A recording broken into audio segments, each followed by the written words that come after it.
Hi hello അസ്സലാമു അലൈക്കും. അപ്പോൾ മക്കളെ നമുക്ക് അച്ചാറിടാം, അമ്പാഴങ്ങ അച്ചാറിടാം. അപ്പോൾ ഇച്ചിരി കടുക് ഇട്ട് കൊടുക്കുക, ഒരു ടീസ്പൂണും കുറച്ച്. പിന്നെ അതിലേക്ക് ഉലുവ വേണം, ഉലുവ ഇതാണ്ട ഉലുവ ഒരുപാട് ഇട്ടാൽ കഴിച്ചും കൊണ്ടിരിക്കും. ഇതാ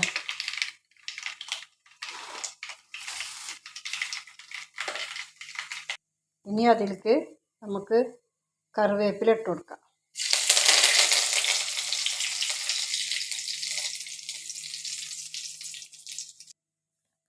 ഇനി അടുപ്പ് കമ്മിയാക്കിയിട്ട്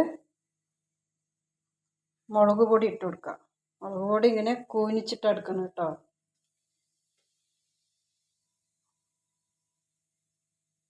രണ്ട് ടീസ്പൂണ്, ഒരു 3 ടീസ്പൂൺ 2.5 ടീസ്പൂണോളം ഉണ്ടാവും.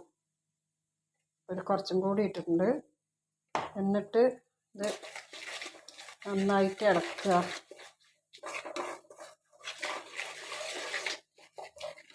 നന്നായി ഇളക്കിയതിന് ശേഷം ഇതിൽ കായപ്പൊടി ഇട്ട് കൊടുക്കാം കേട്ടോ. കായപ്പൊടി ഒരു ടീസ്പൂണോളം ഇട്ടിട്ടുണ്ട്. അതിൻ്റെ മണം പോരെങ്കിൽ നമുക്ക് പിന്നെ ഇടാം.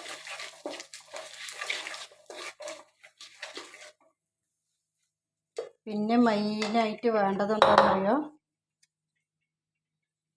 ഉലുവ കടുക് വറുത്തിട്ട് പൊടിച്ചതാണ് കേട്ടോ. ഇതിട്ട് കൊടുക്കാം.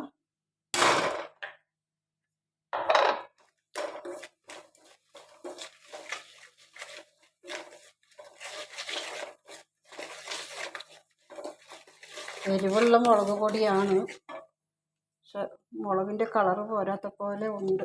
നമുക്ക് ഒരിത്തിരി കാശ്മീരി ചില്ലി ഇല്ലേ, അത് കുറച്ചുണ്ട്. ഒരു ടീസ്പൂണും ഉണ്ടാവും തോന്നില്ല, ഒരു ടീസ്പൂൺ ഉണ്ടാവും. അത് ഇട്ട് കൊടുത്തു. ഡപ്പയിലെ തേരുണ്ടായിരുന്നു, അത് ഇട്ട് കൊടുത്തു. ഇത് കളറ് വരാൻ വേണ്ടിയിട്ടാണ്.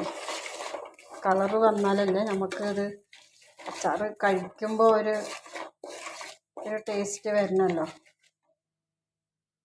മെയിനായിട്ട് വേണ്ടിയതാണ് ഉപ്പിട്ട് കൊടുക്കുക, 2 ടീസ്പൂൺ കേട്ടോ.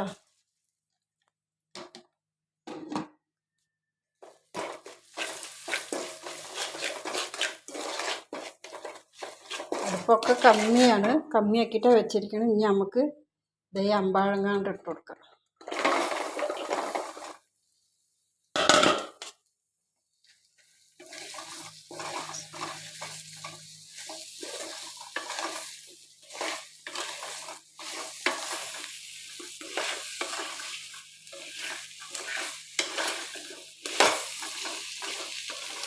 കാശ്മീരി ചില്ലി പൗഡറാണ് നമുക്ക് വേണ്ടിയത്, പക്ഷെ എൻ്റെ അടുത്ത് അതില്ല, കഴിഞ്ഞു പോയി.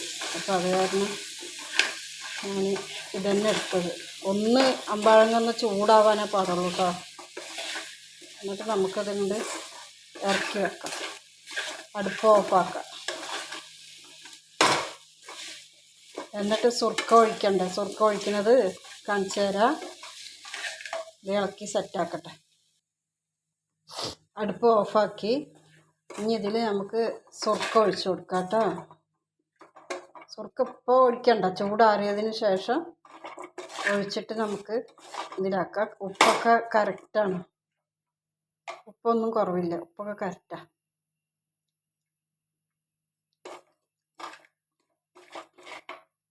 ഒരു 2 ടീസ്പൂണും കൂടെ മുളക് പൊടി ഇട്ട് കൊടുത്തു, എരിവില്ല. ഇനി നമുക്ക് സുർക്ക ഒഴിച്ച് കൊടുക്കാം.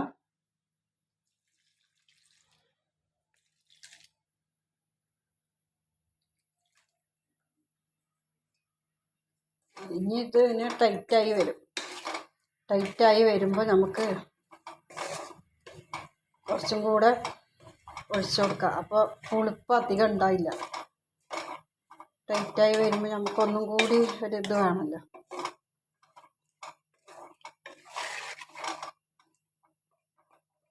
ഇനി ഇത് കുപ്പിയിലാക്കി വെച്ച 5-6 ദിവസം കഴിഞ്ഞ ചോറ് ഇങ്ങനെ കഴിക്കുമ്പോൾ ഇങ്ങനെ ഓരോന്നോരോന്നെടുത്ത് കടിച്ചാൽ മതി, ചോറ് പോണ വഴി അറിയില്ല. അപ്പം ഇന്നത്തെ വീഡിയോ ഇത്രയേ ഉള്ളൂ മക്കളെ. എല്ലാവരും ലൈക്ക്, ഷെയർ, സബ്സ്ക്രൈബൊക്കെ ചെയ്യട്ടോ. അസ്സലാമു അലൈക്കും.